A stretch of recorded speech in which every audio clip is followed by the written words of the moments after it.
మరి ఇందులో మెయిన్‌గా మనకి టెక్నికల్ ఇష్యూస్ ఏముంటాయి? టెక్నికల్ ఇష్యూస్ అంటే ఒక బేసిక్‌గా ఒకసారి ఎన్ఎస్‌సి కూడా డౌన్ అయిపోయింది. హుహు. స్టాక్ ఎక్స్‌చేంజ్ డౌన్ అయిపోయింది. ఓకే. బీఎస్‌సిలో జరిగింది, ఎన్ఎస్‌సిలో గ్లిచెస్ జరిగినాయి. అలాగే మన బ్రోకర్స్‌లో కూడా అప్పుడప్పుడు కొన్ని గ్లిచెస్ జరుగుతూ ఉంటాయి. అప్పుడు టెక్నికల్ ఇష్యూస్ వస్తుంటాయి. At the same time algo సాఫ్ట్‌వేర్‌లో కూడా మీరు చేసే ఆల్గో సాఫ్ట్‌వేర్‌లో టెక్నికల్ ఇష్యూస్ రావచ్చు. హుహుహు. లేకపోతే ట్రేడింగ్ వ్యూ నుంచి మీరు ఫైర్ చేస్తుంటే ఆ వెబ్‌సైట్ డౌన్ అయినా మీకు అక్కడ నుంచి టెక్నికల్ ఇష్యూస్ రావచ్చు. సో, బేసికల్లీ టెక్నికల్ ఇష్యూస్ అనేవి అన్ని చోట్ల ఉంటాయి. ఈ సాఫ్ట్‌వేర్‌కి సంబంధించిన. సో, బట్ దేనికైనా టెక్నికల్ ఇష్యూస్ అనేవి కామన్ అంటారు. కామన్. కానీ మరి రేర్‌గా ఉంటాయి. కొన్ని బ్రోకర్స్ అయితే మీకు టెక్నికల్ ఇష్యూస్ ఎక్కువగా ఉండవు. తక్కువగా ఉన్న హుహుహు. గ్లిచెస్ తక్కువగా క్రియేట్ చేసిన కొన్ని బ్రోకర్స్ రీసెంట్‌గా మన పాస్ట్ ఎక్స్‌పీరియన్స్ చూసుకొని ఆ బ్రోకర్‌ని సెలెక్ట్ చేసుకుంటే మంచిది. ఓకే. Yes sir. ఇప్పుడు మనం మెషిన్ ట్రేడింగ్‌లో చూసుకుంటే ఆల్గో ట్రేడింగ్ అనేది ఎవరికి వర్తిస్తుంది? మాన్యువల్ ట్రేడింగ్ అనేది ఎవరికి వర్తిస్తుందంటారు? ఆల్గో ట్రేడింగ్ ఎవ్వరైనా వాడొచ్చు. హుహు. బికాస్ టెక్నాలజీని యూజ్ చేయకపోతే మనం ఫూల్స్ అవుతాం. లేకపోతే ఓకే. వెనక్కెళ్ళిపోతాం. లేకపోతే మనకన్నా చాలా మంది ఫాస్ట్‌గా వెళ్ళిపోతారు. అంతే హుహుహు. కదా! టెక్నాలజీ యూజ్ చేయలేదనుకోండి ఇప్పుడు మనం ల్యాప్‌టాప్ హ్మ్. వాడకుండా ఉంటే ఆల్రెడీ ల్యాప్‌టాప్ వాడేవాళ్ళు దాని యొక్క కేపబిలిటీని తెలుసుకున్న వాళ్ళు ముందుకెళ్ళిపోతారు. ఓకే. అంతే కదా! హ్మ్. సో, అలాగే ఆల్గో ట్రేడింగ్ గురించి మీరు తెలుసుకొని దీన్ని వాడాలంటే లేకపోతే మీరు వెనకబడిపోతారు. హుహుహు. మాన్యువల్ ట్రేడింగ్‌లో చేయడం వల్ల అంటే చెప్పాను కదా! మీకు ఎమోషన్స్ వస్తాయి. అవును. మీరు ఫర్ ఎగ్జాంపుల్ స్ట్రాటజీలో ఎలా బై చేయాలి, ఎలా సెల్ చేయాలి అని రూల్స్ పెట్టుకున్నా గాని అవి బ్రేక్ చేస్తారు మీరు. హుహు. ఆ బ్రేక్ చేసినప్పుడు డెఫినిట్‌గా మీరు లాస్ బుక్ చేయాల్సుంటుంది. ఓకే. ఒక సెట్ ఆఫ్ రూల్స్‌తో క్రియేట్ చేసిన స్ట్రాటజీలోనే మీకు సక్సెస్ అనేది వస్తది. ఓకే. అలా కాకుండా ఎమోషనల్‌గా వెళ్ళిపోయి ఆ రూల్స్ బ్రేక్ చేసి ఎట్లా పడితే అట్లా ట్రేడ్ చేస్తే దట్ గ్యాంబ్లింగ్ మైండ్ సెట్ అవుతది. ఓకే. ఇప్పుడు లైక్ ఏంటంటే ఇప్పుడు కమోడిటీ మార్కెట్ కోసం మాట్లాడుకుంటే ఇది తెలుగు వాళ్ళు ఎందుకు అంత ఇంపార్టెన్స్ ఇవ్వరు దీనికి? తెలుగు వాళ్ళని కాదు కమోడిటీ మార్కెట్ బాగానే చేస్తారు హుహుహు. బేసిక్‌గా. కానీ కమోడిటీలో ఏంటంటే మార్నింగ్ 9 నుంచి నైట్ 11, 12 దాకా ఉంటది ఓకే. ఆల్‌మోస్ట్. ఓకే. హుహు. సో, లాంగ్ అవర్స్ ఉండడం వల్ల చాలా మంది ఏంటంటే తక్కువగా ట్రేడ్ చేస్తారు. ఓకే. బట్ ఎక్కువగా వాల్యూమ్స్ చేసేవి కూడా ఉన్నాయి అందులో కొంతమంది. బట్ కొంతమంది ఏం చేస్తారంటే మార్నింగ్ ఆఫీస్ టైమ్ అయిపోయినాక ఈవినింగ్ 6, 7 తర్వాత మళ్ళీ 11 దాకా హుహుహు. Night okay. ట్రేడ్ చేసేవాళ్ళు కూడా ఉన్నారు. సో, బట్ బేసికల్‌గా ఎన్ఎస్‌సి నిఫ్టీ, బ్యాంక్ నిఫ్టీ లేకపోతే స్టాక్స్‌లో కన్నా హుహు. కమోడిటీలో కొంత తక్కువ ఉంటది. ఓకే. ఎందుకంటే because of the long hours. అప్పుడు స్ట్రాటజీ ఎట్లా టర్న్ అయిద్దో తెలీదు. ఏ టైంలో వాల్యూమ్ వస్తదో తెలీదు. హుహు. సో, దానివల్ల ఏంటంటే లాంగ్ అవర్స్ ఉండటం వలన కొంతవరకు మేబీ అంత సుముఖత చూపించట్లేదు అని నేను అనుకుంటున్నాను. హ్మ్. అంటే మనం గతంలో ఇందాక మాట్లాడుకునేటట్టు ఏంటి అంటే ఎక్కువ అమౌంట్ ఎవరైతే ఇన్వెస్ట్ చేస్తారో వాళ్ళకి పర్ఫెక్ట్‌గా సెట్ అయితది అన్నారు కదా! హ్మ్. అంటే ఇప్పుడు తక్కువలో ఇన్వెస్ట్ చేసే వాళ్ళకి ఏమన్నా ఆప్షన్ ఉందంటారా? తక్కువలో ఇన్వెస్ట్ చేసి కూడా చేయొచ్చు. నేను చేశాను తక్కువలోనే. చాలా హుహుహు. తక్కువ అమౌంట్‌తో నేను స్టార్ట్ చేసి ఒక 10,000తో 20,000తో హ్మ్. చేసినప్పుడు నేనేమైందంటే కొద్దిగా లాస్ అయినా ప్రాక్టీస్ చేయడం కోసం ఉపయోగపడింది అది నాకు. హుహు. తర్వాత నాకు అర్థమైంది ఏంటంటే అంత కాదు మినిమమ్ 1,00,000 ఉండాలి. 2,00,000 ఉండాలి. ఓకే. అప్పుడైతే 1,00,000 ఉంటే సరిపోయేది. ఇప్పుడు మళ్ళీ సెబీ వాళ్ళు కొంచెం పెంచారు కదా! సో, 2,00,000 అలా ఉంటే సరిపోయిద్ది. ఒక హ్మ్. లాట్ కానీ. అక్కడి నుంచి నేను స్టార్ట్ చేసి కూడా నేను రీసెంట్‌గా అంటే ఇక్కడ చెప్పకూడదు. ఎందుకంటే డ్యూ టు సెబీ రూల్స్ ఉన్నాయి. నా okay. Profit and loss statements అని నేను యూట్యూబ్‌లో షేర్ చేశాను అంతకుముందు. హుహు. సో, అవన్నీ అక్కడ చెక్ చేసుకోవచ్చు. నా ఛానెల్‌లో 'హర్ష ట్రేడ్ ఇన్వెస్టర్' ఉంటది. అదొక ఛానెల్ ఉంది. ప్రో ట్రేడర్స్ అని హిందీ ఛానెల్ ఒకటుంది. అందులో కూడా నేను పోస్ట్ చేశాను. ఓకే. ఓకే. సో, నేను స్టార్ట్ చేసినప్పుడు మినిమల్‌గానే అంటే అదంతా రికార్డ్ అయ్యి ఉంది. హుహుహుహు. Everything is recorded. Okay. Okay. So, మీ దగ్గర గనక సరైన స్ట్రాటజీ ఉంటే సక్సెస్‌ఫుల్ అవ్వడం అనేది అవ్వకుండా పోవడం అనేది ఇంపాసిబుల్. హుహుహు. But you should have a proper successful strategy. అదేంటి ఇప్పుడు ఫర్ ఎగ్జాంపుల్ సినిమాలు తీస్తారు హిట్ అయింది. హ్మ్. వాళ్ళ దగ్గర ఏం సక్సెస్ ఫార్ములా ఉందో మనకు తెలీదు. అది గనక మీకు తెలుసుంటే మీరు చేయొచ్చు. ఓకే. అప్పుడు అలాగే రియల్ ఎస్టేట్‌లో సక్సెస్ అవుతారు. వాళ్ళు హ్మ్. ఏం చేశారో మనకు తెలీదు. అవును.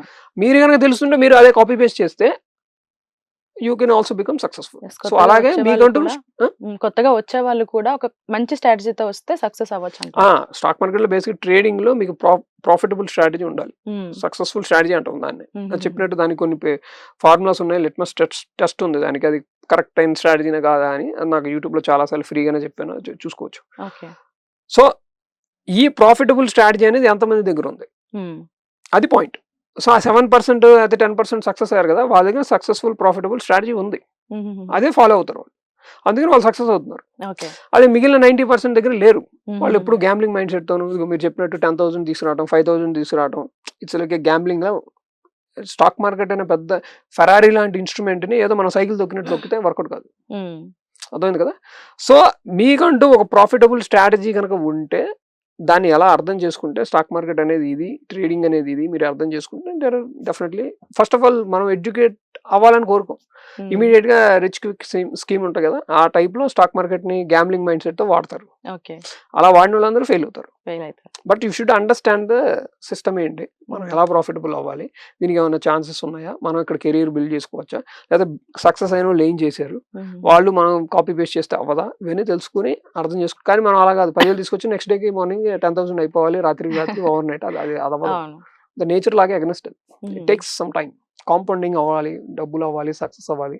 మనం చూసుకోండి ఎంతమంది సక్సెస్ఫుల్ అయిన అన్ని ఫీల్డ్ వాళ్ళు కూడా చాలా కష్టపడి ఒక 5 years 10 years అయితే గానీ ఆ స్టేజ్కి రారు. That's how the compounding effect works. Okay sir, ఇప్పుడు ఆల్గో ట్రేడింగ్ అనేది ఫేక్ అని చెప్పే వాళ్ళకి ఏం చెప్తారు సార్? ఫేక్ అనేది ఏముంది, ఇప్పుడు కెమెరాకి ఫేక్ అంటే నేనేం చెప్తాను. So that is their ignorance. అది అదే కదా, ఇప్పుడు ఆ సాఫ్ట్వేర్ వచ్చింది నేను వాడిన అంటారు, ఒకప్పుడు కంప్యూటర్ వచ్చింది మా జాబులు పోతాయి అనుకున్న వాళ్ళు, తర్వాత ఇంకోటి ఏదో వచ్చింది సాఫ్ట్వేర్స్ లో C++ జాబ్ ఏదో. సో కొత్త జాబ్, పాత జాబులు పోతాయి, కొత్త జాబులు క్రియేట్ చేయబడతాయి. ఇప్పుడు ఏ వచ్చింది, తర్వాత ఏం జరిగిందో తెలియదు. దాని ఏదో ఏ మేనేజర్స్ వస్తున్నాయి, అందులో మీరు టెక్నికల్ గా బాగా సౌండ్ అయితే మీకు ఫ్యూచర్ ఉంటుంది. సో అవన్నీ తెలుసుకోవాలి కదా, టెక్నాలజీ ఎలా వస్తుంది మనం ముందే చూపుతూనే మనం నేర్చుకుని మనం కూడా దానికి అడాప్ట్ చేసుకుంటే ఇంకా బాగుంటుంది. నాకు తెలిసి నేనేంటంటే I feel fortunate about this. ఎందుకంటే మీరు ఏ ఫీల్డ్, నేను ఇంతకుముందు IT జాబ్ చేశాను, ఒక 10 years చేశాను, మైక్రోసాఫ్ట్ లో, డెలాయిట్ లో, లెండ్ ఇన్ఫోటెక్ లో పనిచేశాను. ఆ తర్వాత నేను మైక్రోసాఫ్ట్ లో ఉన్నప్పుడు రిజైన్ చేసి నేను ఇక్కడికి వచ్చాను స్టాక్ మార్కెట్ లో. నేను ఫార్చునేట్ గా ఫీల్ అయ్యేది ఏంటంటే, మీరు ప్రపంచంలో ఏ జాబ్ తీసుకున్నా కానీ ఏదో ఒక ఏనో టెక్నాలజీ, ఇంకో టెక్నాలజీ వచ్చి, ఆ టెక్నాలజీ వచ్చి మీరు అప్డేట్ చేసుకుంటూ పోవాలి.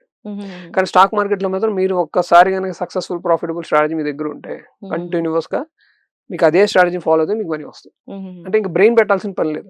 So that's what I do. ఇప్పుడు చూడండి, అక్కడ లైవ్ ట్రేడ్ జరుగుతుంది, సెల్ ఫోన్ లో ఇప్పటికి ఆల్గో ట్రేడింగ్ జరుగుతుంది లైవ్. సో నేను మాట్లాడుతున్నాను. So this is financial freedom కూడా ఇస్తుంది నాకు. అంటే ఏంటి, మనీ అది ఆటోమేటిక్ గా రోబోట్ జనరేట్ చేస్తుంది algo, according to my strategy, my successful strategy. Plus at the same నాకు టైం ఉంది. సో రీసెంట్ గా నేను అక్కడ ట్రావెలింగ్ చేస్తాను ఎక్కువ, అక్కడికి వెళ్ళాను, ఇక్కడికి వెళ్ళాను, లేదా నాకు నచ్చిన పని చేస్తాను, లేదా ఇప్పుడు మీరు ఇంటర్వ్యూ చేశాను, వాట్ ఎవర్ నాకు నచ్చిన పని నేను చేయడానికి నాకు ఆ టైం కూడా నాకు ఇస్తుంది. సో మిగిలిన అంటే యూ హ్యావ్ టు వర్క్. అయితే మీరు అప్డేట్ చేసుకుని, నేను ఐటీలో ఉన్నప్పుడు నేను ప్రతిసారి అప్డేట్ చేసుకోకపోతే ఎవ్రీ 2 years ఏదో టెక్నాలజీ వచ్చేది, మళ్ళీ ఆ టెక్నాలజీ అప్డేట్ చేసుకోకపోతే మళ్ళీ జాబ్ పోయింది అని ఒక భయం, ఫియర్, ఇవన్నీ. సో బట్ దీంట్లో ఏంటంటే మీరు ఒకసారి ప్రాఫిటబుల్ స్టార్ట్ చేస్తే కాపీ పేస్ట్ చేసుకుని ఎవ్రీ ఇయర్ అదే రీజనరేట్ చేస్తూ ఉంటారు. సో అంత సింపుల్ అది. ఓకే, ఇప్పుడు మీ ఎక్స్పీరియన్స్ లో ఏంటి అంటే, చాలా మంది మన ట్రేడింగ్ లో కానీ స్టాక్స్ లో కానీ అంత రాదు అనే వాళ్ళకైతే మాత్రం దిస్ బెస్ట్ అని చెప్తారా? నేను బెస్ట్ అంటే ఏంటి, ఎనీ ఫీల్డ్ ఇస్ బెస్ట్. మీకు ఆ ఇంట్రెస్ట్, ప్యాషన్ ఉండాలి ఫస్ట్ ఆఫ్ ఆల్. ఇప్పుడు ఎవరో వచ్చేసి నేను స్ట్రైట్ గా స్టాక్ మార్కెట్ లో ప్రొఫెషనల్ ట్రేడర్ అయిపోయి డబ్బులు సంపాదిస్తుంటే అవ్వదు కదా. దానికి స్టెప్ బై స్టెప్ ఏం నేర్చుకోవాలి, ఎడ్యుకేషన్ ఏంటి, అండర్స్టాండింగ్ ఏంటి, లేకపోతే నాకన్నా మెంటర్ ఎవరు ఉన్నారు వాళ్ళ దగ్గరికి నేర్చుకుని ఎవరు సక్సెస్ఫుల్ అయ్యారు, వాళ్ళ స్టోరీలు ఏం చేశారు, ఇవన్నీ యూట్యూబ్ లో కూడా ఉన్నాయి. కొన్ని ఫేక్ ఉన్నాయి, ఓకే ఫైన్, అది తీసేయండి. దానికి సెబీ కొన్ని రెగ్యులేషన్స్ తీసుకొచ్చారు. So profit and loss statement ఇంతకుముందు ఎవరైనా చూపించారా, లైక్ నేను చూపించినట్టు. సో అలా కొంతమంది రేర్ పీపుల్ ఉంటారు సక్సెస్ఫుల్ గా. సో వాళ్ళు చేసినట్టుగా వాళ్ళ పాత్రలో నువ్వు కూడా నడిస్తే డెఫినెట్ గా సక్సెస్ అవడానికి ఛాన్సెస్ ఉన్నాయి. సార్, మనం ఇప్పటి వరకు ఆల్గో ట్రేడింగ్ కోసం మాట్లాడాము, కానీ ఆల్గో ట్రేడింగ్ లో ఆ టూల్ అనేది ఎలా పనిచేస్తుంది, as a algo trading programmer గా దానికి ఎంత చార్జ్ చేస్తారు మీరు? Algo trading actually it's a bridge, అంటే సాఫ్ట్వేర్ కదా. సో ఈ సాఫ్ట్వేర్ నుంచి చార్ట్ ని రీడ్ చేసి దానికి తగ్గట్టుగా అది ఇన్పుట్ ఈ bridge which is algo trading software కి ఇస్తే అక్కడ నుంచి బ్రోకర్ కి ఫైర్ అవ్వాలి. ఇది 3 steps. First for example trading view అందరికీ తెలిసిందే. ట్రేడింగ్ వ్యూ గురించి తీసుకుంటే there are number of softwares ఉన్నాయి. మీ బ్రోకర్ అని, ట్రేడింగ్ వ్యూ అని, లేకపోతే చార్టింగ్స్ అని, ఇంకా ఎక్సెల్ షీట్ నుంచి కూడా మనం ఫైర్ చేయొచ్చు. సో అలా దెర్ ఆర్ సోర్స్ అనేది ఏదైనా అవ్వచ్చు. ఫర్ ఎగ్జాంపుల్ ట్రేడింగ్ వ్యూ తీసుకుందాం. ట్రేడింగ్ వ్యూలో ఏంటంటే పైన స్క్రిప్ట్ రాస్తారు. అంటే ఏంటి, నాకు ఎలా ఈ కండిషన్ మ్యాచ్ అయినప్పుడు, ఈ ఫర్ ఎగ్జాంపుల్ అక్కడ టైం ఫ్రేమ్ ఉంటుంది. Chart time frame 5 minutes, 10 minutes, 15 minutes, లేకపోతే 20 minutes, 1 hour ఇలా ఉంటాయి. ఏ టైం ఫ్రేమ్ లో ఏది పెట్టినా, లేకపోతే ఒకవేళ ఇండికేటర్స్ ఉంటాయి కొన్ని. మూవింగ్ యావరేజ్ నాకు 50 క్రాస్ అయితే బై చేయండి, ఎగ్జాంపుల్ చెప్తున్నా. 50కి క్రాస్ అయితే బై చేయి. ప్రైస్ అనేది 50 మూవ్మెంట్ పైకి వెళ్తే బై చేయి, అదే కిందకు వస్తే క్లోజ్ చేయి, అదే సెల్ చేయండి, షార్ట్ చేయండి. సో ఈ సాఫ్ట్వేర్ ఏదైతే ఉందో ఈ రూల్ ని మనం పైన స్క్రిప్ట్ లో రాస్తాం ట్రేడింగ్ వ్యూ. సో అక్కడ నుంచి మనం మన బ్రిడ్జ్ కి algo trading software can be anything. మా సొంత సాఫ్ట్వేర్ ఉంది ఆల్గో ప్రో అని, algopro.in అని. సో అక్కడికి ఫైర్ అయింది అనమాట.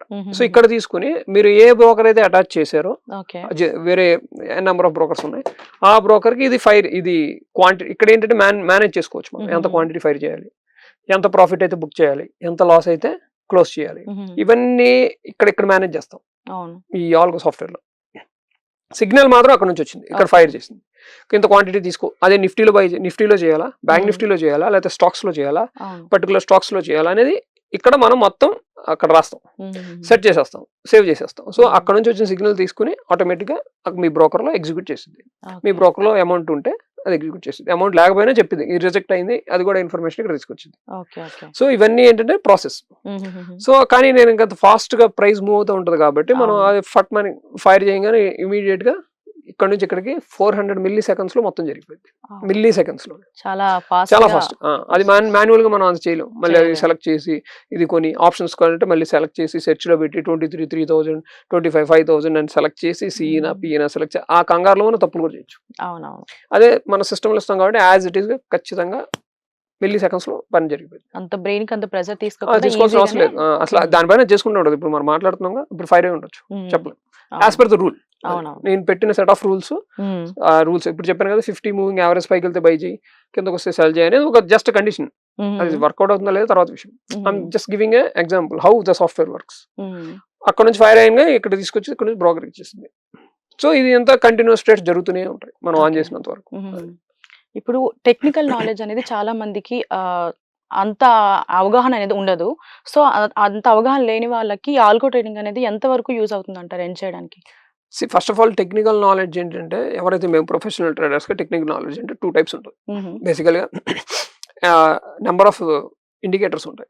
మూవింగ్ యావరేజ్ అని, MACD అని, స్టాకిస్టిక్స్ అని, ఇంకా రకరకాలు అన్నీ ఉంటాయి. అది క్రాస్ అయితే ఇది క్రాస్ అయితే అని, ఇలా చాలా రకరకాల ఇది ఇండికేటర్స్ ఉంటాయి.